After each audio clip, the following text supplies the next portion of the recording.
Hammer rap, hammer rap, hammer rap, hammer rap. Il est 17h55 sur Radio Campus, vous écoutez l'ascenseur. Je vous embarque tout de suite au premier sous-sol où Amine présente la sale semaine d'un étudiant.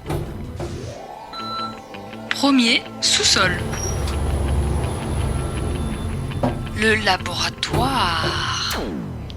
Bonjour Amine, alors le peu que vous m'ayez dit c'est que les prostituées vous inspirent. On commence la semaine avec mardi. Mardi, c'est parti, allez, sale retraite, m'informant sérieusement comme tous les jours du monde qui m'entoure, j'apprends que l'état de santé de Jacques Chirac se dégrade de plus en plus. Aperçu en fauteuil roulant dernièrement, paraît que sa femme l'a empêché d'aller en vacances. À la place de Bernadette, je serais pas aussi chiant avec mon mari, d'autant plus que l'opération pièce jaune approche.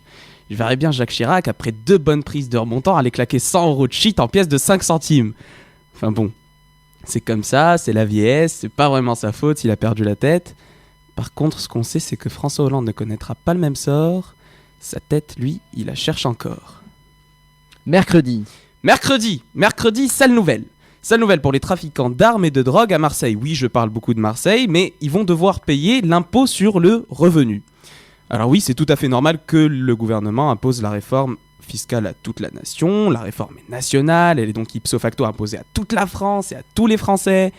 Mais de là à vouloir exporter cette loi au-delà des frontières, au-delà des lignes souveraines de la France, à Marseille, mais c'est de la démesure. C'est le début de la recolonisation. La France ne serait-elle pas en train d'amorcer une nouvelle ère impérialiste ?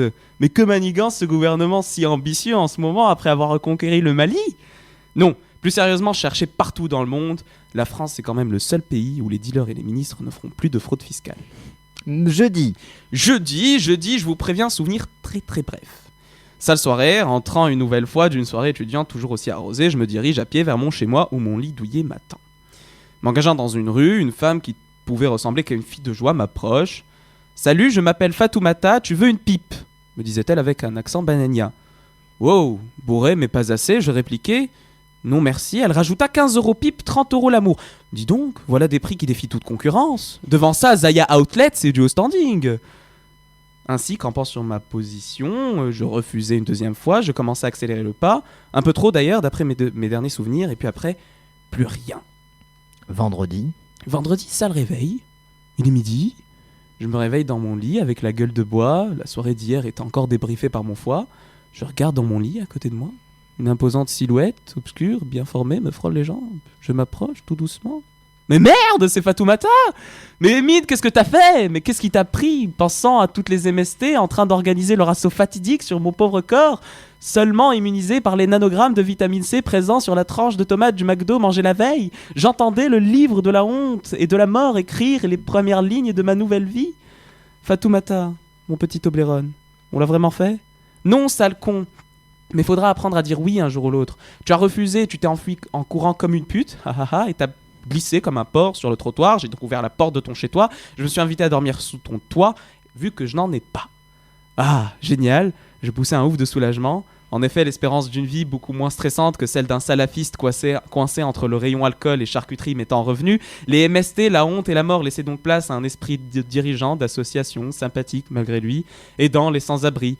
Non, je ne m'envoie pas de fleurs, mais fallait bien que ma conscience donne une raison valable à la présence de Fatoumatou ce soir-là. samedi, Puis samedi, sale braquage. Sale braquage, passant du temps sur internet malgré la pile de travail qui s'accumule sur mon bureau, je tombe sur cette page de soutien du bijoutier de Nice. Plus de 1,5 million de j'aime. Étonnant, je dois vous dire, cette histoire me laisse dubitatif. La majorité des personnes défendent le bijoutier en prenant la légitime défense. Faut quand même rappeler que ce bijoutier était déjà sur que ce braqueur était déjà sur son scooter. Après, c'est vrai qu'on sait pas si le scooter faisait du 130 en marche arrière dans le but d'empaler le bijoutier avec le pot d'échappement, parce que le pot d'échappement d'une Vespa c'est très dangereux. Et puis de toute façon, soutenir ce bijoutier pour son acte de bravoure, c'est pas être un peu pour la peine de mort lorsqu'il y a vol ou infraction, hein ? C'est qu'on va faire mieux que nos amis saoudiens en France. On ne coupe pas la main, nous. On tue. Et puis si on coupe la main, c'est pour des petites choses. Un jour, toi, auditeur de Radio Campus, tu rouleras en voiture sans assurance, on t'envoie cerise de Groupama avec une hache et un flacon de bétadine, et puis voilà, plus de bras, plus de chocolat, comme disait l'autre. dimanche, Et puis dimanche. Dimanche, le jour le plus inutile de la semaine, j'ai décidé d'écrire une blague aussi extraordinaire et authentique que la moustache de José Bové. C'est l'histoire d'une fesse qui disait à l'autre « Tu veux devenir mon ami ?» Et l'autre lui chie une réponse qui restera dans les annales « Ok, mais j'ai peur qu'entre nous, il ne se passe que des merdes. » Voilà, pour moi, ce fut une sale semaine de merde. Il est temps pour moi de prendre un whisky, un Prozac et d'attendre dans les bras de Morphée la prochaine sale semaine de moi, étudiant. Eh bien, merci Amine, on vous laisse dans le laboratoire, on vous laisse préparer cette future semaine qui, je crois, s'annonce plutôt pas mal. Avec plaisir.